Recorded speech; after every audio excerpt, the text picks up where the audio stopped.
വിശുദ്ധ മത്തായി എഴുതിയ സുവിശേഷം അധ്യായം 12. സാപത്തിനെക്കുറിച്ച് വിവാദം. അക്കാലത്ത് ഒരു സാപത്തിൽ യേശു ഗോതമ്പ് വയലിലൂടെ കടന്നു പോവുകയായിരുന്നു. അവൻ്റെ ശിഷ്യന്മാർക്ക് വിശന്നു. അവർ കതിരുകൾ പറിച്ചു തിന്നാൻ തുടങ്ങി. ഫരിസേയർ ഇത് കണ്ട് അവനോട് പറഞ്ഞു, നോക്കൂ, സാപത്തിൽ നിഷിദ്ധമായത് നിന്റെ ശിഷ്യന്മാർ ചെയ്യുന്നു. അവൻ പറഞ്ഞു, വിശന്നപ്പോൾ ദാവീദും അനുചരന്മാരും എന്താണ് ചെയ്തതെന്ന് നിങ്ങൾ വായിച്ചിട്ടില്ലേ? അവൻ ദൈവഭവനത്തിൽ പ്രവേശിച്ച് പുരോഹിതന്മാർക്കല്ലാതെ തനിക്കോ സഹചരന്മാർക്കോ ഭക്ഷിക്കാൻ അനുവാദമില്ലാത്ത കാഴ്ചയപ്പം ഭക്ഷിച്ചതെങ്ങനെ? അല്ലെങ്കിൽ സാപത്ത് ദിവസം ദേവാലയത്തിലെ പുരോഹിതന്മാർ സാപത്ത് ലംഘിക്കുകയും അതേസമയം കുറ്റമറ്റവരായിരിക്കുകയും ചെയ്യുന്നതെങ്ങനെയെന്ന് നിങ്ങൾ നിയമത്തിൽ വായിച്ചിട്ടില്ലേ? എന്നാൽ ഞാൻ നിങ്ങളോട് പറയുന്നു, ദേവാലയത്തേക്കാൾ ശ്രേഷ്ഠമായ ഒന്ന് ഇവിടെയുണ്ട്. ബലിയല്ല, കരുണയാണ് ഞാൻ ആഗ്രഹിക്കുന്നത് എന്നതിൻ്റെ അർത്ഥം മനസ്സിലാക്കിയിരുന്നെങ്കിൽ നിങ്ങൾ നിരപരാധരെ കുറ്റം വിധിക്കുമായിരുന്നില്ല. എന്തെന്നാൽ മനുഷ്യപുത്രൻ സാപത്തിൻ്റെയും കർത്താവാണ്. സാപത്തിൽ രോഗശാന്തി നൽകുന്നു. യേശു അവിടെ നിന്ന് യാത്ര തിരിച്ച് അവരുടെ സിനഗോഗിലെത്തി. അവിടെ കൈ ശോഷിച്ച ഒരുവനുണ്ടായിരുന്നു. യേശുവിൽ കുറ്റം ആരോപിക്കണമെന്ന ഉദ്ദേശത്തോടെ അവർ അവനോട് ചോദിച്ചു, സാപത്തിൽ രോഗശാന്തി നൽകുന്നത് അനുവദനീയമാണോ? അവൻ പറഞ്ഞു, നിങ്ങളിൽ ആരാണ് തൻ്റെ ആട് സാപത്തിൽ കുഴിയിൽ വീണാൽ പിടിച്ചു കയറ്റാത്തത്? ആടിനേക്കാൾ എത്രയോ വിലപ്പെട്ടവനാണ് മനുഷ്യൻ. അതിനാൽ സാപത്തിൽ നന്മ ചെയ്യുന്നത് അനുവദനീയമാണ്. അനന്തരം അവൻ ആ മനുഷ്യനോട് പറഞ്ഞു, കൈ നീട്ടുക. അവൻ കൈ നീട്ടി. ഉടനെ അത് സുഖം പ്രാപിച്ച് മറ്റേ കൈ പോലെയായി. ഫരിസേയർ അവിടെ നിന്ന് പോയി അവനെ നശിപ്പിക്കേണ്ടത് എങ്ങനെയെന്ന് ആലോചന നടത്തി. ദൈവത്തിൻ്റെ തിരഞ്ഞെടുക്കപ്പെട്ട ദാസൻ ഇത് മനസ്സിലാക്കിയ യേശു അവിടെ നിന്ന് പിൻവാങ്ങി. അനേകം പേർ അവനെ അനുഗമിച്ചു. അവരെയെല്ലാം അവൻ സുഖപ്പെടുത്തി. തന്നെ പരസ്യപ്പെടുത്തരുതെന്ന് അവൻ അവരോട് കൽപ്പിച്ചു. ഇത് യെശയ്യാ പ്രവാചകൻ വഴി അരുളിച്ചെയ്യപ്പെട്ടത് പൂർത്തിയാവുന്നതിന് വേണ്ടിയാണ്. ഇതാ, ഞാൻ തെരഞ്ഞെടുത്ത എൻ്റെ ദാസൻ, എൻ്റെ ആത്മാവ് പ്രസാദിച്ച എൻ്റെ പ്രിയപ്പെട്ടവൻ. ഞാൻ അവൻ്റെ മേൽ എൻ്റെ ആത്മാവിനെ അയക്കും. അവൻ വിജാതിയരെ ന്യായവിധി അറിയിക്കും. അവൻ തർക്കിക്കുകയോ ബഹളം കൂട്ടുകയോ ഇല്ല. തെരുവീഥികളിൽ അവൻ്റെ സ്വരം ആരും കേൾക്കുകയില്ല. നീതിയെ വിജയത്തിലെത്തിക്കുന്നതുവരെ അവൻ ചതഞ്ഞ ഞാങ്ങണ ഒടിക്കുകയില്ല, പുകഞ്ഞ തിരി കെടുത്തുകയില്ല. അവൻ്റെ നാമത്തിൽ വിജാതിയർ പ്രത്യാശ വയ്ക്കും. യേശുവും ബേൽസെബൂലും. അനന്തരം അന്ധനും ഊമനുമായ ഒരു പിശാചു ബാധിതനെ അവർ യേശുവിൻ്റെ അടുത്ത് കൊണ്ടുവന്നു. യേശു അവനെ സുഖപ്പെടുത്തി. അവൻ സംസാരിക്കുകയും കാണുകയും ചെയ്തു. ജനക്കൂട്ടം മുഴുവൻ അത്ഭുതപ്പെട്ടു പറഞ്ഞു, ഇവനായിരിക്കുമോ ദാവീദിൻ്റെ പുത്രൻ? എന്നാൽ ഇത് കേട്ടപ്പോൾ ഫരിസേയർ പറഞ്ഞു, ഇവൻ പിശാചുക്കളുടെ തലവനായ ബേൽസെബൂലിനെ കൊണ്ട് തന്നെയാണ് പിശാചുക്കളെ ബഹിഷ്കരിക്കുന്നത്. അവരുടെ വിചാരങ്ങൾ മനസ്സിലാക്കിയ യേശു അവരോട് പറഞ്ഞു, അന്തശ്ചിത്രമുള്ള ഏത് രാജ്യവും നശിച്ചു പോകും.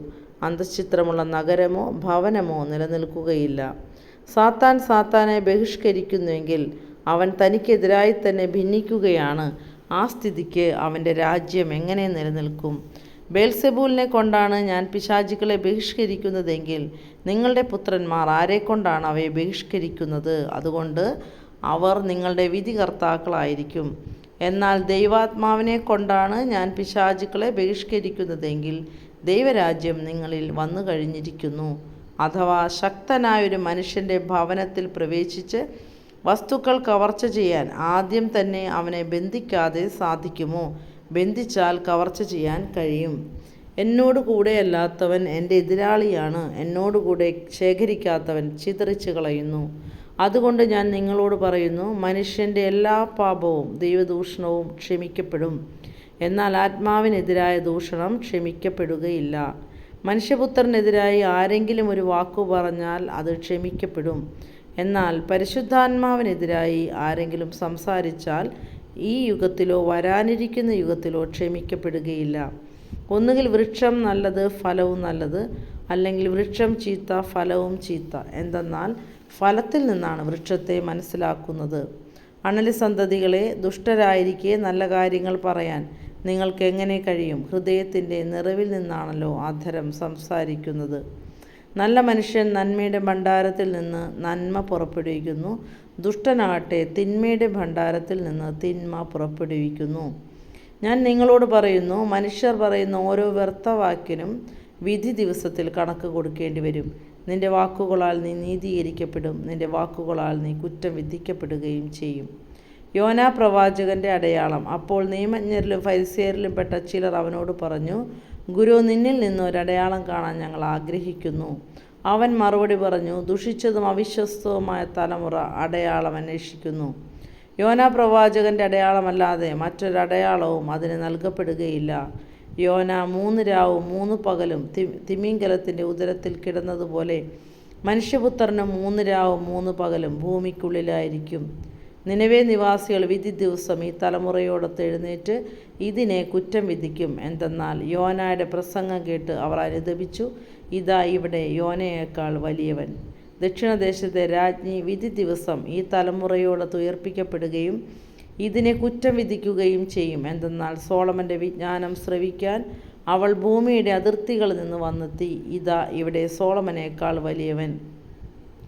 അശുദ്ധാത്മാവ് തിരിച്ചു വരുന്നു. അശുദ്ധാത്മാവ് ഒരു മനുഷ്യനെ വിട്ടുപോകുമ്പോൾ അത് ആശ്വാസം തേടി വരണ്ട സ്ഥലങ്ങളിലൂടെ അലഞ്ഞു നടക്കുന്നു, എന്നാൽ കണ്ടെത്തുന്നില്ല. അപ്പോൾ അത് പറയുന്നു, ഞാൻ ഇറങ്ങിപ്പോന്ന എൻ്റെ ഭവനത്തിലേക്ക് തിരിച്ചു ചെല്ലും.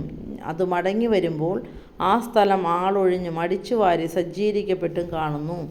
അപ്പോൾ അത് പുറപ്പെട്ടു ചെന്ന് തന്നേക്കാൾ ദുഷ്ടരായ 7 ആത്മാക്കളെ കൂടി തന്നോടത്ത് കൊണ്ടുവരികയും അവിടെ പ്രവേശിച്ച് വാസമുറപ്പിക്കുകയും ചെയ്യുന്നു. അങ്ങനെ ആ മനുഷ്യൻ്റെ അവസാനത്തെ സ്ഥിതി ആദ്യത്തേതിനേക്കാൾ ശോചനീയമായി തീരുന്നു. ഈ ദുഷിച്ച തലമുറയ്ക്കും ഇതുതന്നെയായിരിക്കും അനുഭവം. യേശുവിൻ്റെ അമ്മയും സഹോദരനും. അവൻ ജനക്കൂട്ടത്തോട് പ്രസംഗിച്ചുകൊണ്ടിരുന്നപ്പോൾ അവൻ്റെ അമ്മയും സഹോദരരും അവനോട് സംസാരിക്കാൻ ആഗ്രഹിച്ച് പുറത്തു നിന്നിരുന്നു. ഒരുവൻ അവനോട് പറഞ്ഞു, നിന്റെ അമ്മയും സഹോദരരും നിന്നോട് സംസാരിക്കാൻ ആഗ്രഹിച്ച് പുറത്തു നിൽക്കുന്നു. യേശു അവനോട് പറഞ്ഞു, ആരാണ് എൻ്റെ അമ്മ, ആരാണ് എൻ്റെ സഹോദരർ? തൻ്റെ ശിഷ്യരുടെ നേരെ കൈ ചൂണ്ടിക്കൊണ്ട് അവൻ പറഞ്ഞു, ഇതാ എൻ്റെ അമ്മയും സഹോദരരും. സ്വർഗസ്ഥനായ എൻ്റെ പിതാവിൻ്റെ ഇഷ്ടം നിറവേറ്റുന്നവരാരോ അവനാണ് എൻ്റെ സഹോദരനും സഹോദരിയും അമ്മയും.